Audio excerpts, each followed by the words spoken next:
सत्तेत 106 आमदारांचे नेते असलेले देवेंद्र फडणवीस उपमुख्यमंत्री झालेत। कमी आमदारांचा पाठिंबा असूनही एकनाथ शिंदे मुख्यमंत्री आणि अजित पवार उपमुख्यमंत्री झालेत। भारतीय जनता पक्षाने राजकीय तडजोड करून हे सरकार स्थापन केले, नाही तर 100 आमदारांची ताकद असूनही देवेंद्र फडणवीस उपमुख्यमंत्री पदावर समाधान मानतील हे कोणालाही आधी पटलं नसतं।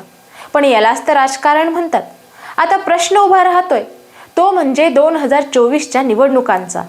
जर महायुतीचे सरकार आले तर मुख्यमंत्री कोण होईल, हेच आज आपण या व्हिडिओमधून जाणून घेणार आहोत। नमस्कार, मी ज्योती आधुनिक केसरी या यूट्यूब चॅनलवर आपलं स्वागत करते। 2019 मध्ये महायुतीला स्पष्ट बहुमत मिळालं। त्यानंतर शिवसेना आणि भाजपात फूट पडली। उद्धव ठाकरेंनी राष्ट्रवादी आणि काँग्रेसला सोबत घेऊन महाविकास आघाडी सरकार स्थापन केलं। त्याच्या 2.5 वर्षानंतर एकनाथ शिंदे यांनी शिवसेनेसोबत बंड केला। महाविकास आघाडी सरकार पडलं आणि महाराष्ट्रात पुन्हा सत्तांतर झालं। बंड केलेल्या आमदारांनी भाजपसोबत जाऊन महायुतीचे सरकार स्थापन केलं। एकनाथ शिंदे यांना शिवसेना पक्ष आणि चिन्ह दोन्ही मिळालं। या घटनेला 1 वर्ष होत असतानाच राष्ट्रवादी काँग्रेसमधून अजित पवार आणि त्यांच्या सहकारी आमदारांनी महायुतीत सहभागी होत मंत्रिपदाची शपथ घेतली। या सगळ्या घटनांचा पाढा यासाठीच की महायुतीतले भारतीय जनता पक्ष सोडला तर शिवसेना आणि राष्ट्रवादी हे दोन्ही पक्ष बंड करून मूळ पक्षातून वेगळे झालेले आहेत। आता जाणून घेऊ महायुती सरकारमधील घटक पक्षांचे राजकीय बळ किती आहे। 106 आमदारांसह भारतीय जनता पक्ष महायुतीतच नाही तर महाराष्ट्रातला सर्वात मोठा राजकीय पक्ष आहे। शिवाय इतर 10 अपक्ष आमदारांचा त्यांना पाठिंबा देखील आहे। त्या पाठोपाठ एकनाथ शिंदे यांच्या शिवसेनेकडे 40 आमदार आहेत, तर इतर 10 अपक्ष आमदारांचा पाठिंबा आहे आणि अजित पवार यांच्या राष्ट्रवादी गटाकडे 40 आमदार आहेत, असा त्यांचा दावा आहे। खरा आकडा अजून तरी स्पष्ट झालेला नाही, पण म्हणून महायुतीतलं अजित पवार यांचं महत्त्व कमी होत नाही। जून 2022 मध्ये शिंदेंनी शिवसेनेत बंड केला। महाराष्ट्रात भारतीय जनता पार्टी आणि तेव्हाचा एकनाथ शिंदे गट एकत्र सरकार स्थापन करतील हे स्पष्ट झालं। राज्यपालांच्या शासकीय घरात देवेंद्र फडणवीस आणि एकनाथ शिंदे यांचा शपथविधी होणार असल्याचं भाजपाने अधिकृतपणे जाहीर केलं। तेव्हा अजून एक गोष्ट स्पष्ट झाली होती, ती म्हणजे देवेंद्र फडणवीस मुख्यमंत्री होतील आणि एकनाथ शिंदे उपमुख्यमंत्री। महाराष्ट्रात भारतीय जनता पार्टीच्या नेत्यांनी एकमेकांना पेढे भरवत आनंद साजरा केला। देवेंद्र फडणवीस मुख्यमंत्री असे होर्डिंग्स जागोजागी लागले। बंड करून मिळवलं काय, तर एक उपमुख्यमंत्रीपद। हिम्मत असेल तर मुख्यमंत्रीपद घ्या, असा टोला उद्धव ठाकरे गटाकडून शिंदेंना मारण्यात आला। शपथविधीच्या ऐनवेळी एकनाथ शिंदे मुख्यमंत्री झाले तर देवेंद्र फडणवीस उपमुख्यमंत्री झाले। हा महाराष्ट्रासाठीच नाही तर भारतीय जनता पार्टीच्या कार्यकर्त्यांसाठी सुद्धा एक मोठा धक्का होता।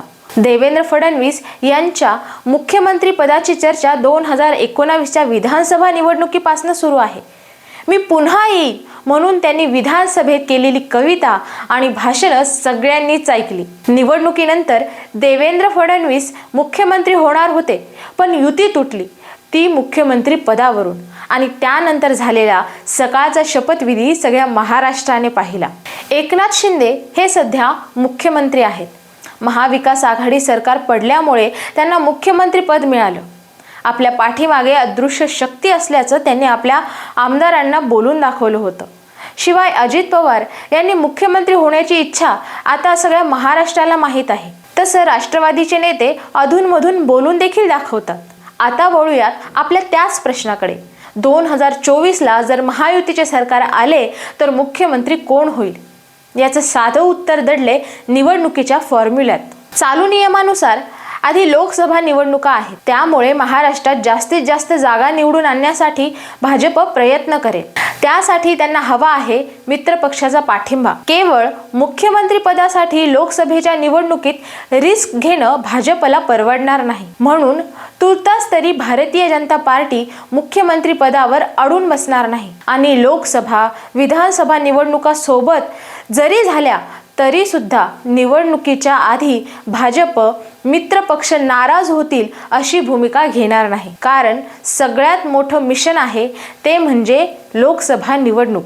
शिवाय एकनाथ शिंदे आणि अजित पवार हे दोन्ही मोठे नेते मुख्यमंत्री पदासाठी इच्छुक असतील. अशा वेळी हा मुख्यमंत्री पदाचा पेच सोडवण्यासाठी भाजपकडून 2 फॉर्म्युले मांडले जाऊ शकतात. ज्याचे जास्त आमदार त्याचा मुख्यमंत्री किंवा आळीपाळीने मुख्यमंत्री. शिवाय भाजप आपल्या मित्रपक्षांना संपवतो हा आरोप खोटा ठरवण्यासाठी ऐनवेळी आताच्या सारखी तडजोड केली जाऊ शकते. शिवाय फडणवीसांना दिल्लीत बोलावलं जाईल असेही काही तज्ज्ञ मंडळी सांगतात. काहीही झालं तरी हे राजकारण आहे. सेकंदात इथं समीकरणं बदलतात, पक्ष बदलतात, नव्या युत्या आघाड्या तयार होतात. त्यामुळे 2024ला महाराष्ट्रात काय होईल याचा काही नेम नाही. महाराष्ट्रातल्या सध्याच्या राजकारणाबद्दल आणि 2024च्या शक्यतेबद्दल तुम्हाला काय वाटतं हे आम्हाला कमेंटमध्ये सांगायला विसरू नका.